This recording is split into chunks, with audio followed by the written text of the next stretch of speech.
Ya, baik, saya akan melanjutkan ke percobaan 6, yaitu motor induksi rotor belitan berbeban.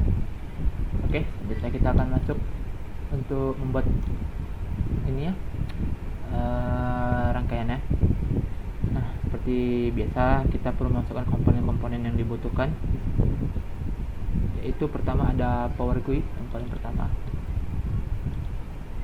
Klik kanan baru add block to model.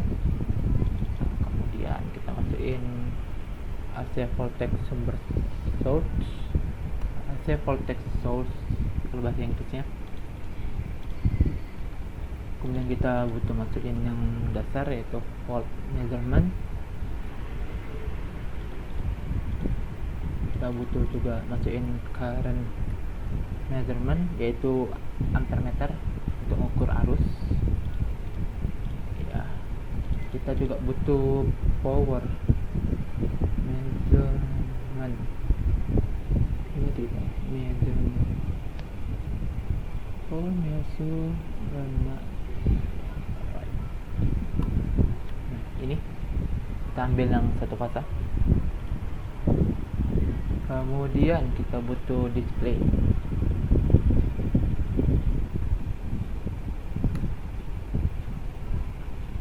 Ini dia.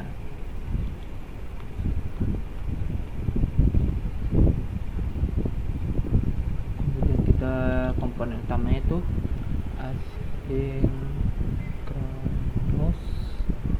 asynchronous machine.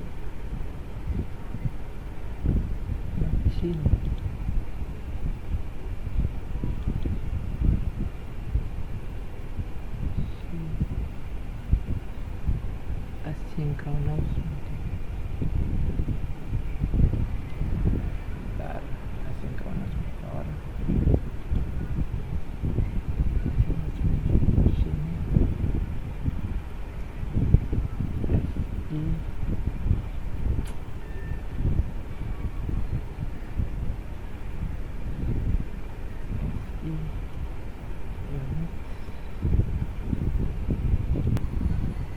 Oh, ternyata ada salah di ini aja, jadi kurang N.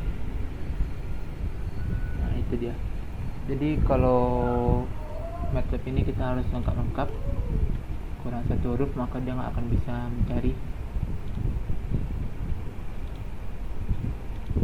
Kemudian kita ke model. Sudah semua kita butuhkan. Oh, ada yang kurang beberapa. Selektor, kita butuh push selektor. Terserah ambil yang mana aja, ambil yang ini. Kita butuh gain, ambil yang ini. Dan kemudian kita butuh tahanan, repass. Repass.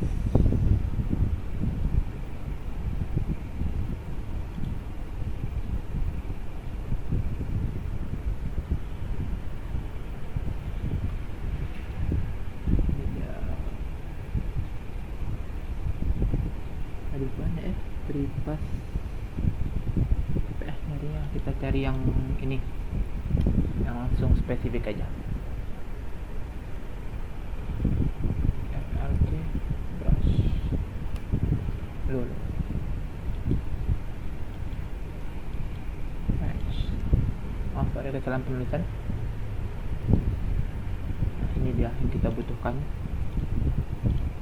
Oke, sudah semua.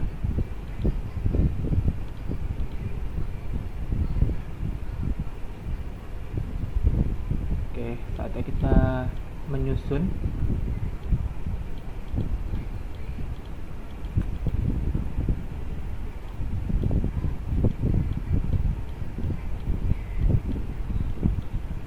Yang paling pertama itu adalah AC voltage, perlu kita susun. Nah, karena kita menggunakan 3 fasa, maka kita butuh AC voltage nya 3. Kita copy, bisa kita paste. 1, 2, 3.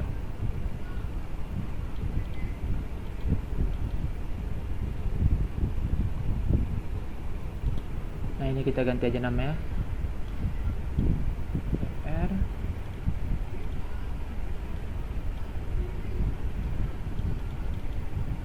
PS fit. Nah, selanjutnya kita butuh menyusun ini file manajemennya.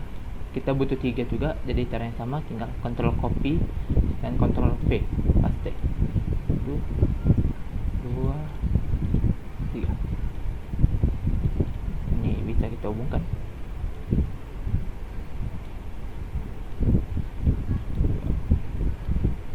3. Terlalu jauh jaraknya, kita rapin sedikit.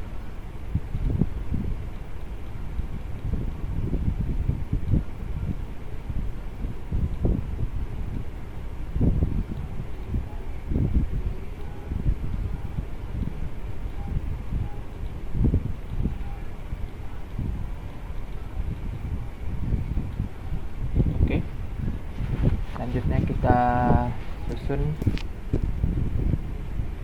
kita letakkan ini di tengah. Kita butuh voltage ini voltmeter 3, jadi kita butuh copy lagi ini, copy paste.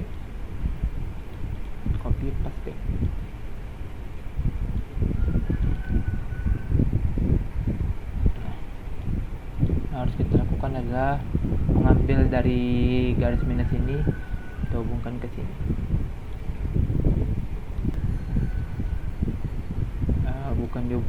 Kita hubungkan ke motornya dulu, motor induksinya dulu. Begini. Kita hubungkan ke A. Dari sumber tegangan 1 kita hubungkan ke A. Dari tegangan 2 kita hubungkan ke B. Dan dari tegangan 3 kita hubungkan ke C.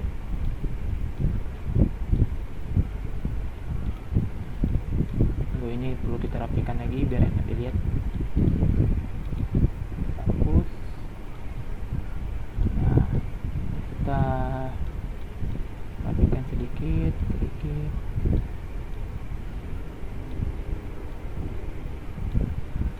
Nah, oke. Selanjutnya kita perlu meletakkan ini di antara kedua ini, antara kedua fasa ini juga. Nah, selanjutnya kita susun ini powerboy-nya di sini, kita taruh display, kemudian kita ambil lagi satu komponen penting, RMS. Nah, yang ini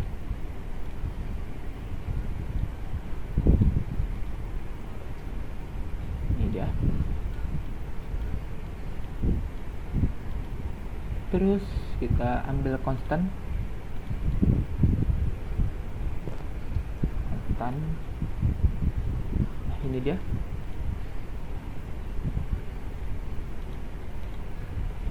Ini kita hubungkan ke sini untuk mengendalikan bebannya nanti. Karena kita perlu menyusun ini, kita copy, kita paste, kita butuh 2. Kemudian ini kita arahin ke sini, dan ini kita hubungkan ke yang I. Hal sama kita lakukan, ini kita hubungkan ke tegangan, ini kita hubungkan ke I. Nah, selanjutnya setelah ini dua-duanya terhubung, kita hubungkan yang bawah lagi. Ini kita hubungkan ke sini untuk membaca arus, dan kita copy juga.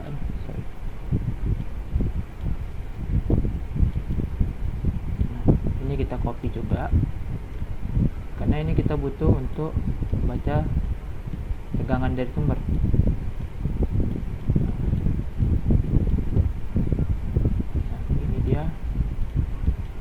Biar kita mudah kita ganti ini.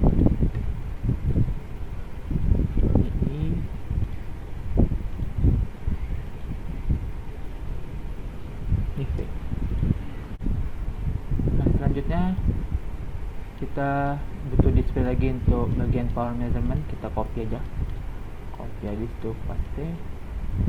kita hubungkan, copy paste, kita hubungkan.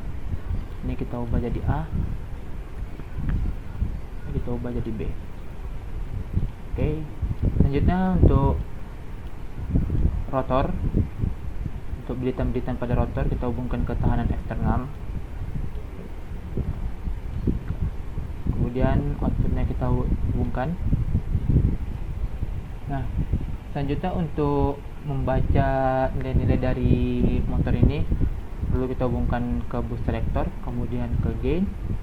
Dan setelah itu kita butuh display lagi, jadi kita copy paste dan kita paste lagi karena kita butuh 2.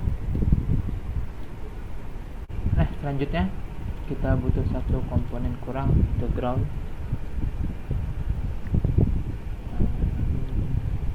Yang ini.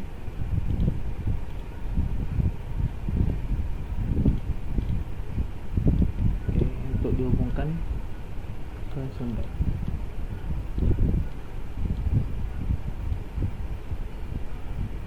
Nah, selanjutnya kita masukkan parameter-parameternya.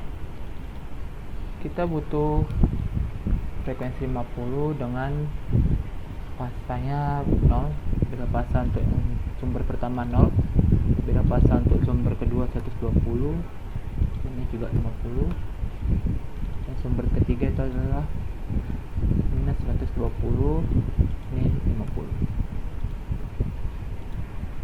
Oke, selanjutnya kita masukkan parameter untuk ini, power measurement. Kita butuhnya 50, ini kita buat 0. Kita butuhnya 50, ini kita buat 0.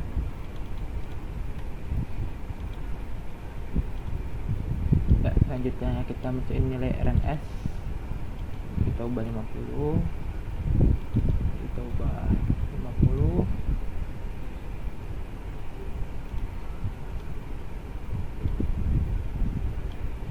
Sebentar, baru sadar ada kesalahan rangkaian. Ini hubungkan ke sini, ini ke sini.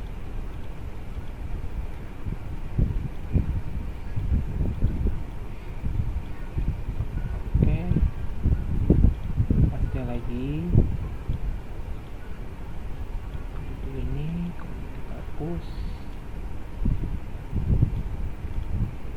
Oke, kita paste lagi.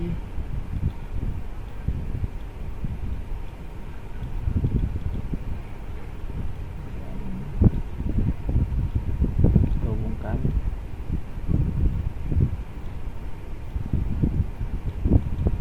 Kita paste lagi. Untuk di sini dan kemudian ini untuk di sini. Oke. Selanjutnya masuk ke ini motor, karena kita belitan rotor tipe belitan, maka kita bikin wound. Ini mechanical inputnya itu adalah torka. Oke, selanjutnya ini kita buat R aja, dan nanti nilainya itu sesuai LPD akan diambil.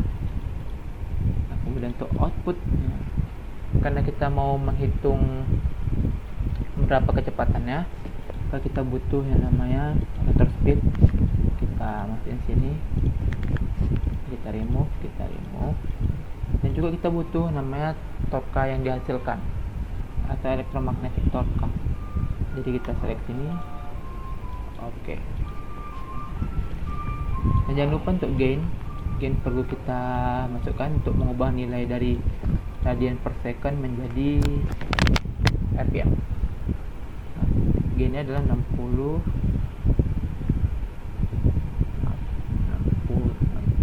dibagi 2 dikali pi.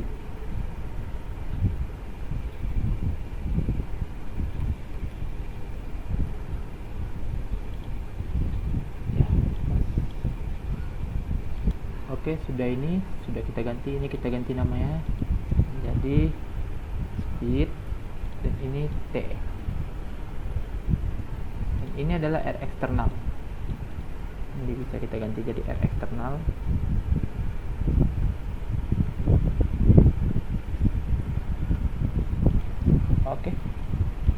sudah, ini kita ganti namanya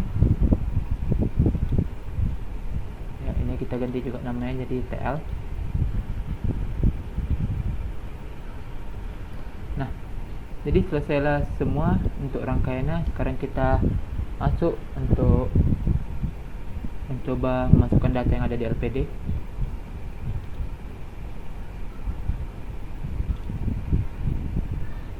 Nah, ini dia data yang ada di LPD. Ini kita lihat, kita ambil data yang di sini untuk mencoba membuktikannya. Pertama, sumbernya adalah 380. Kita masukkan 380. Untuk ketiga-tiganya 380 ya. Ini juga 380. Nah, kemudian nilai TN nya kita ubah jadi 15. Nilai tahanan eksternalnya kita ubah jadi 5.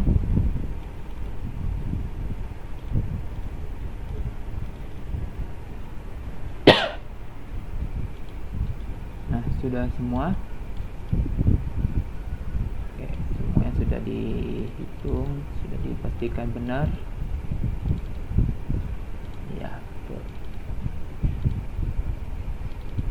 Oke, tidak ada masalah. Bisa, coba kita jalankan. Nah, maka dari sini akan keluar hasil-hasil yang kita butuhkan untuk melengkapi suatu data. Yang pertama yang kita dapatkan itu adalah TE. TE kita dapatkan itu sekitar 15,06 Nm. Kita masukkan 15,06 Nm. Nah, untuk I RMS yang di wajah itu adalah 7,355. Untuk PA nya kita dapatkan 3423, dan untuk B nya juga sama 3423. PI nya itu kita hitung, ini dihitung, N nya kita dapatkan sekitar 1400. Nah, sudah ada dapat beberapa data. Ternyata kita bisa menghitung P-in, cost dengan payout dan efisiensi. Baik, kita akan langsung lanjut untuk mengisi data-data yang kosong. Pertama, kita lihat di sini ada P-in. P-in itu adalah penjumlahan antara PA yang sudah kita dapatkan di simulasi ditambah dengan PB. Nah, nilai PA sama nilai PB itu sama. Berarti bisa kita tambah 3423 ditambah 3423 itu sama dengan 6846. Kemudian untuk dapat cos P, nah ini cos P itu kan rumusnya X ditambah 1 per 2 akar X kuadrat dikurang X ditambah 1. Maaf, salah penyebutan akar. Jadi cos P itu sama dengan X ditambah 1 per 2 diakarkan X kuadrat. Jadi yang benarnya adalah cos P sama dengan X ditambah 1 per 2 buka kurung X kuadrat dikurang X ditambah 1 diakarkan tutup kurung. Nah, X sendiri itu adalah perbandingan antara PA ini dibagi dengan PB. Nah, karena nilainya sama antara PA sama PB, berarti kan kalau 3423 dibagi 3423 itu nilainya 1. Berarti kita masukin, kalau sesuai rumus cos P tadi, 1 ditambah 1 per 2 buka kurung 1 kuadrat dikurang 1 ditambah 1 diakarkan tutup kurung. Nah, 1 tambah 1 itu 2 per 2 buka kurung 1 kuadrat itu 1 dikurang 1 0 ditambah 1 1. Akar 1 ya 1. Berarti 2 dikali 1 2. Berarti nanti cos P sama dengan 2 per 2 atau sama dengan 1. Masuk lagi ke payout. Payout itu rumusnya adalah 2 dikali P dikali N atau speednya dikali torkanya per 60. Nah, kita dapat speed tadi 1400, dapat torquenya 15,06. Tinggal dikalikan aja, 2 dikali pi dikali 1400 dikali 15,06 dibagi 60. Maka hasilnya bisa kita dapatkan 2207,91. Wih, besar. Nah, efisiensi itu merupakan perbandingan antara payout per pay in. Nah, jadi kita dapatkan tadi payoutnya itu 2207,91. Pay in nya kita dapatkan 6846. Maka untuk dapatkan efisiensinya 2207,91 dibagi 6846, itu kita dapatkan 0,323. Ya, jadi itulah dia pada percobaan 6.